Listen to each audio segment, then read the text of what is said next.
Hello, hello. Amy Ramsey here with another Mastery Mondays. And as you can see, I am not in a usual spot, and that is because I am currently in the Charlotte airport. There you can see all the action happening behind me.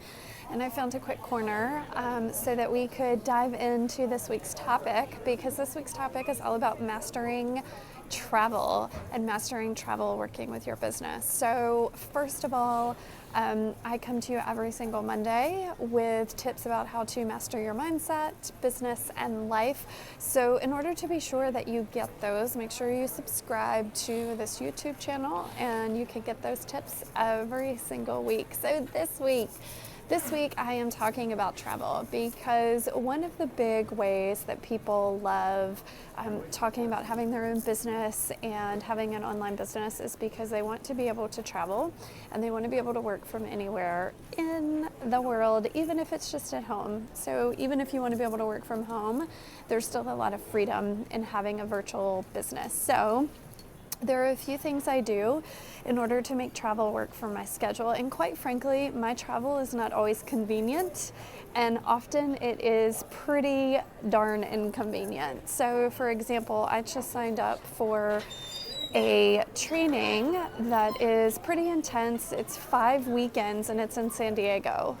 Now, I live in North Carolina, so that means every single time I go out for one of these trainings, it takes up a day to get there and a day to get back. So, there's a lot of finagling happening with my schedule, and I have to be really good about my time, because otherwise my travel could eat up so much of my time that, I could really lose a lot of that time in my business. So, part of this too, and the other thing I wanted to mention is, yes, oftentimes the travel can be inconvenient. So why do I do it?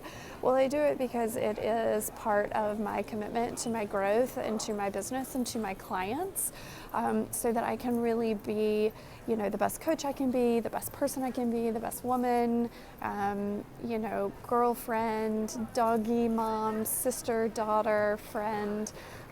That's why I do it. So just know, not all of my travel is a ton of fun and it's not always convenient. However, it's always worth it. So what do I do? How do I make this work with my schedule? The first thing is I chunk my time and I chunk my schedule. So what this means is, first of all of my clients are online.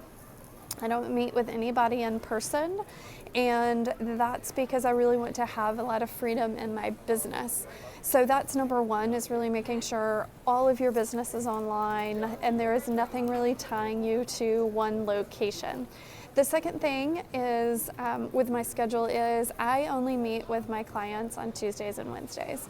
So that means that those are the days I take my coaching calls, and then I have my personal team calls, calls with my assistant, calls with my colleagues, accountability buddies, that kind of thing. I take those calls on Mondays. So it means when it comes time to travel, I do whatever I can to avoid traveling on Tuesdays and Wednesdays, because those are the days that I have my clients, and I try to keep things as consistent for them as possible. Now, I am not always in charge of that. I'm not always in charge of when trainings and events are, and occasionally there will be an event on a Tuesday or a Wednesday, and I have to move things around. And mainly, my clients are just super understanding, and I shift them around, however we need in order to have them fit in. So, that's another thing, is because my clients are like me and they have the same values I do and they want to be able to travel in their business, it means they're really understanding when it comes time for me to do it. But again, if at all possible, I try to avoid traveling on Tuesdays and Wednesdays, so it is less disruptive to my coaching calls and to my commitment to my clients. The third thing I do is I make sure I ask for support, and I ask for a lot of support. So for one, most of you know I've got my little buddy at home. He's my little dog, and I am traveling a ton this fall. So for example, I think I added it up. In October, I'll be home for about 10 days. In November, I'll be home for about 10 days. December, I leave again. So there's a lot going on in big chunks of time where I need help. So one thing is, I need a lot of help with Buddy, so I get help there. I've got a neighbor getting my mail, watching after my house. My assistant takes care of a lot of different things for me. There's a lot of people coming through this door, so it might be really loud here for a second, but my assistant takes care of a lot of things for me. I've got a assistant coach. She helps me out when I cannot be there 24/7 for my clients. So all of these different things, it's all part of support. And the biggest thing is asking. So what I see a lot of solopreneurs doing and newer entrepreneurs doing is they don't ask for support. They don't ask for help, and they kind of suffer in silence.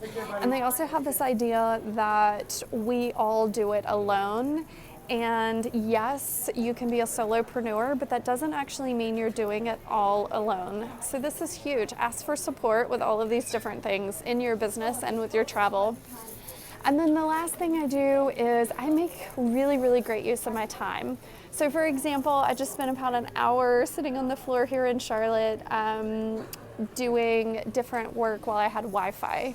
I'm cutting this video for you now, even though, it's not going to be perfect. It might be a little loud, but truth be told, it's actually very on brand for me to cut videos in all of the different places where I go, right? It's that freedom lifestyle. So, I go ahead and get into imperfect action. When I am in the car, I often do things like voice texting, audio, like the audio texting where, I record messages. I send them to my assistant sometimes, asking her for support and things that I need help with. I also use an app called Evernote, and Evernote will let me talk to text into it. So sometimes I'm actually creating a lot of content for you. I create content when I'm in the car.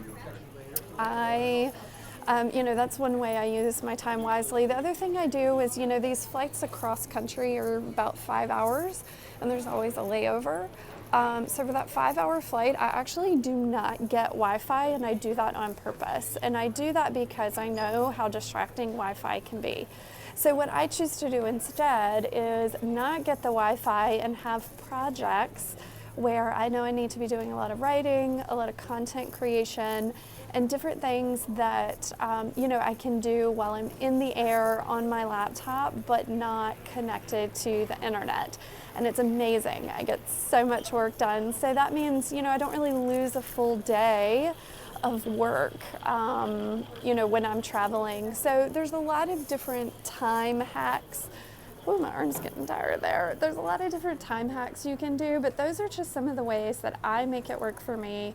And, just know that if you want to travel with your business, it's absolutely possible. But one of the things is really stepping into more of a CEO mindset and not allowing that time to go to waste. So oftentimes we're used to traveling for vacation. Well, when you're traveling for business, you gotta remember it's vacation and it's fun, but the work still's gotta get done. So that's some of the ways that I get it done. Again, I'm here every single Monday helping you master different parts of your mindset and your